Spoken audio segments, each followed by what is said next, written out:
Well, hello.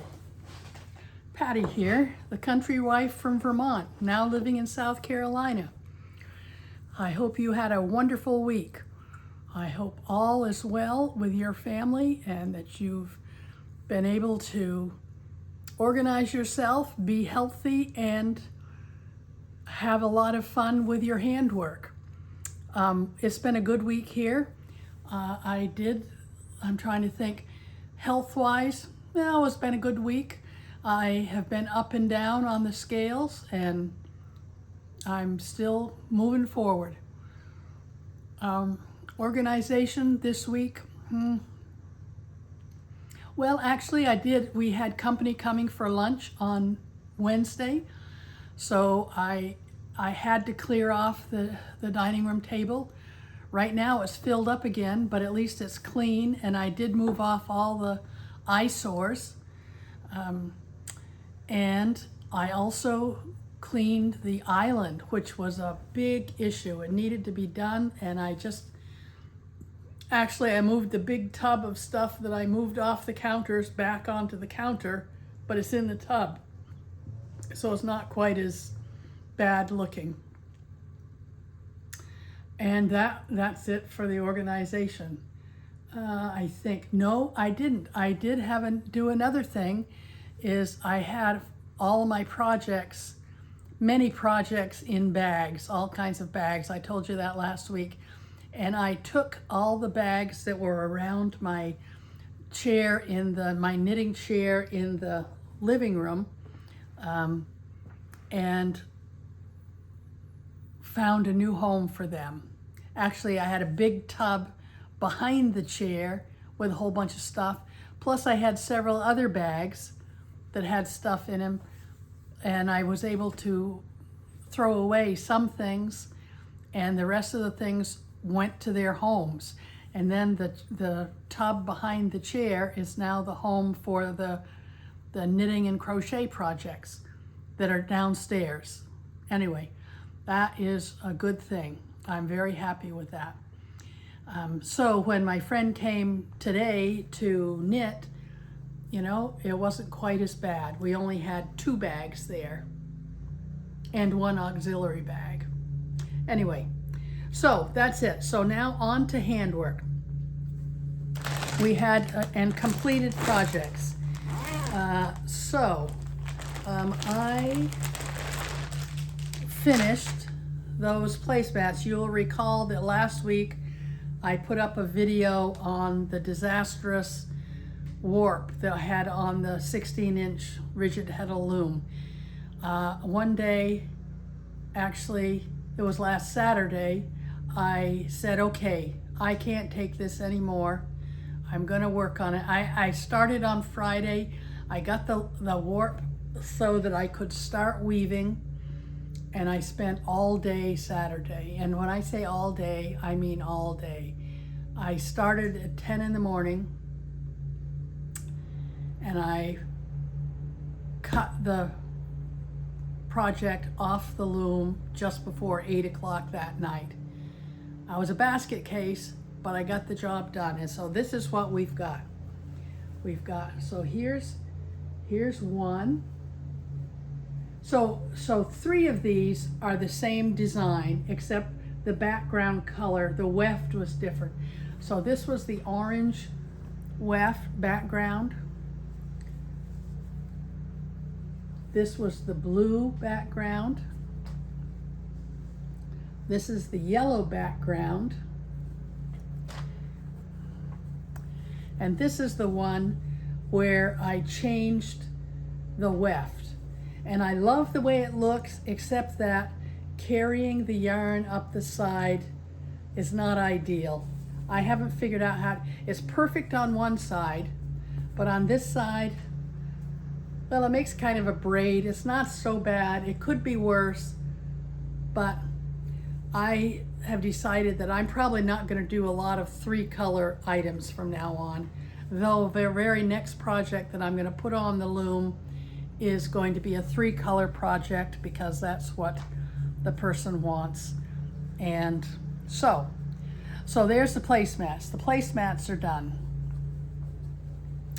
and I am happy that they're done. And tomorrow I will give them to their, well, maybe Sunday. Some days, in the next couple of days, they're gonna go to their new home, and I think they'll be appreciated. Okay, I have show Eldon hat. Well, I don't have the Eldon hat near me, and it's not done. Oh, that's right. I was going to do a little demonstration for right twist and left twist. I think I'll do that as a separate video and call it good. So, other finished projects this week. I have one. I started a granny square. I got a lavender one done. Then I got a pink one done. This is a 4-round granny square, so they're gonna turn out to be 6 inches. And this one you can see is smaller, thinner yarn. So when I do that one, I'm gonna have to be creative or find some more yarn that's the same size, because as I hold them up together, you can see that they're different sizes. Though if I put them on the did I do another corner wrong? No, I got it. If I put it on the blocking board, it'll work. It'll just be stretched out. Okay, let's see. Then I'll tell you right now another thing. And I was gonna say, I'm thinking this is gonna be a shorter video, but the last time I said it, it was longer. So anyway, this week we had, on my blog, I put pictures of some orangey, yellowy, goldy mushrooms on the lawn. We've had these fairy gardens all around the lawn because of all the rain that we've had. And one day, I think it might have been Wednesday, I got some 5-gallon paint bags. They're that you use on a 5-gallon bucket to strain your paint through. And I got a package of those, which was 2 of them. And I put some gloves on and went out and I picked up just the tops of the mushrooms, the orange mushrooms. I call them orange. I don't know what kind they were. It begins with an S, S-U-I-L-L-A-C-A-E or something like that. Anyway, according to my Picture This app. So anyway, I picked them, I brought them in. I wanted to wear gloves because I didn't know if they were good or bad mushrooms, toxic or non-toxic. So I brought them in and I put them in one of my dye pots and covered them with water, and I brought it up to a simmer, a little more than a simmer, and then put it on low and kept it there for about an hour. Then I shut it off, let it go overnight, and the next morning I put some fiber in. This fiber is new fiber to me, a new sheep breed to me, called a lonk, L-O-N-K, a lonk sheep. I think they have black faces, but I can't remember, but you could find them. I actually did a blog post about that. If you want to see my blog post there, it's called the countrywife.blogspot.com, but I post them to Facebook. So if you want to find them, you should be able to find them. Anyway, I talked about it. So I took some of that without doing any mordanting or pre-mordanting the fiber, and this is what I got. I put the fiber in, and I brought it back up to a boil, not to a boil, because supposedly boiling will destroy the dyes in natural dyes. So I just brought it up to a simmer and let it simmer for an hour, and then I shut it off and let that sit overnight. So yesterday morning, I got this out. I love, love, love this color. It's beautiful. And I can't wait to spin it up. It's almost dry. Then 2 days ago it would have been Wednesday, I put some more of this lonk breed fiber into a pot to do a cold water mordanting, because I didn't want to have to heat up everything all the time, because they say everything is not as good. Well, so anyway, I did that. I did a cold water mordant. I set it for 24 hours.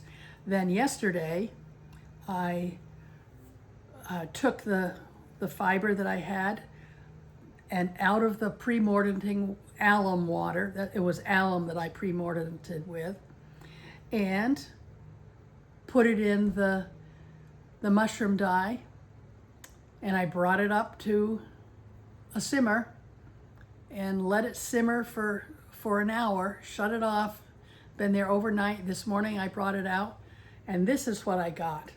I am so thrilled with the colors. And I understood that mordanting, depending on what you use for mordant, will give you different colors. Well, this is still quite wet. You know, this part is less wet.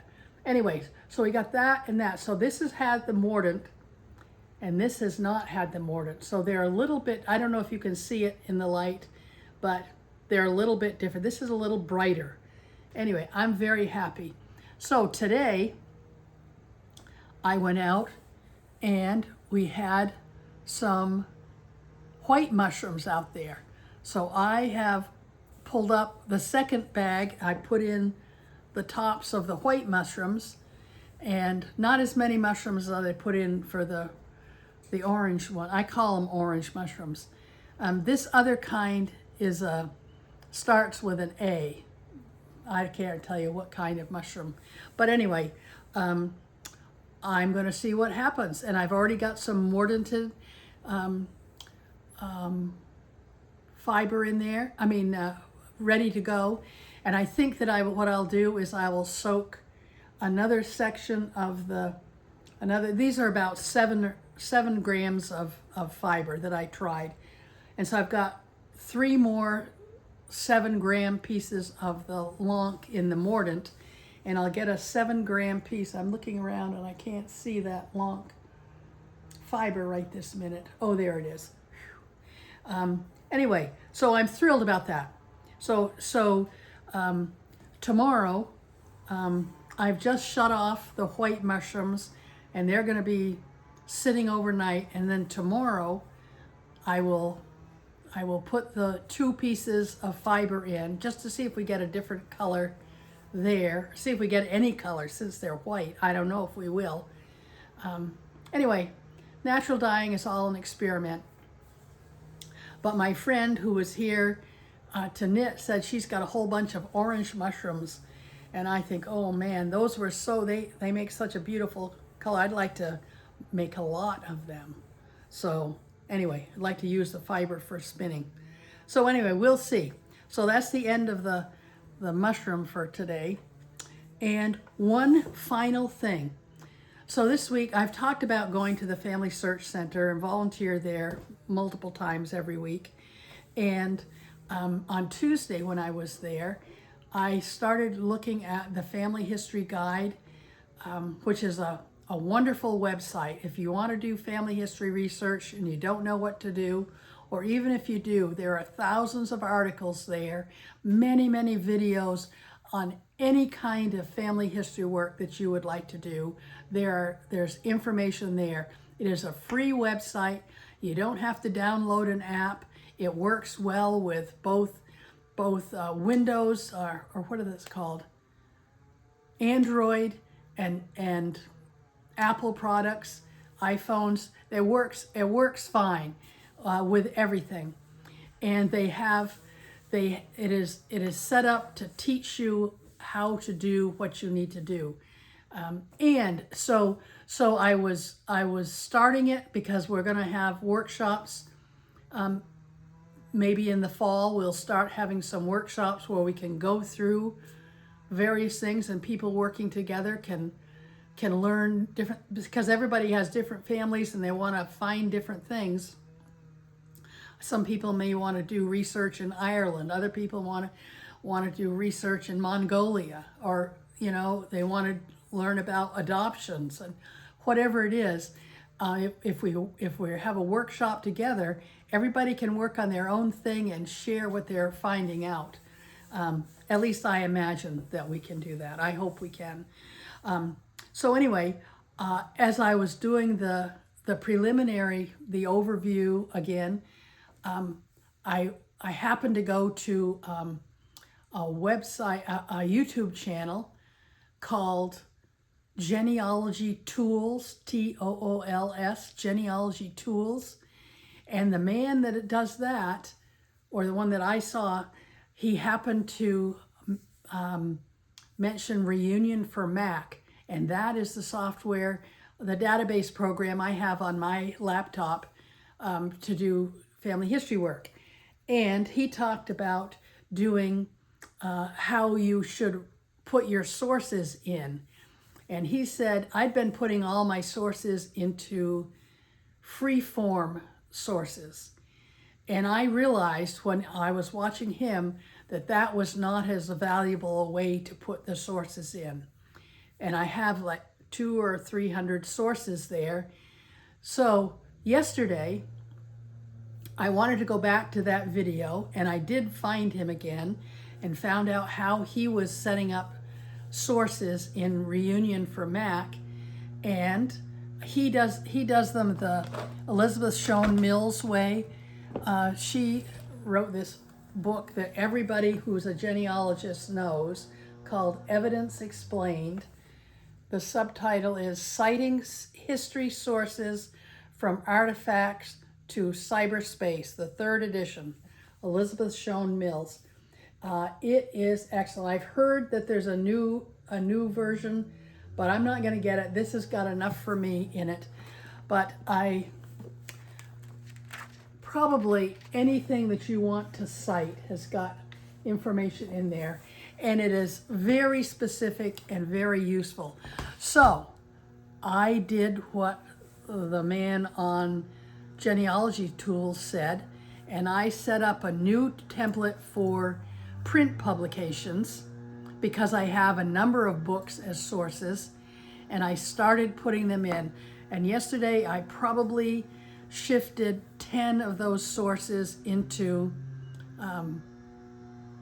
better sources. So I have some as census sources and some as vital record sources, and the book source, the print publication ones I've done. Those are the only 3 that I've done so far. But after I started doing those, I decided I needed to go back and start at source number 1 and find, I'm up to, I think, source number 7 for today. And actually, as soon as I'm done with this, I'm going to work on doing more sources. And if I can change 10 sources a day, pretty soon I'll have that set up so it'll be better and it'll be good to see. Okay, one more finished object for this week is kind of not exactly a finished, well, it is a finished object, it's a well-started object. I think I mentioned last week that in the prior week I had received a drum carder in the mail, and I would like to show you that drum carder. Yesterday I made my first bat so that I can spin from the bat, and I am so thrilled with it. I'm going to take you on a trip. We'll see how we do getting there safely and hopefully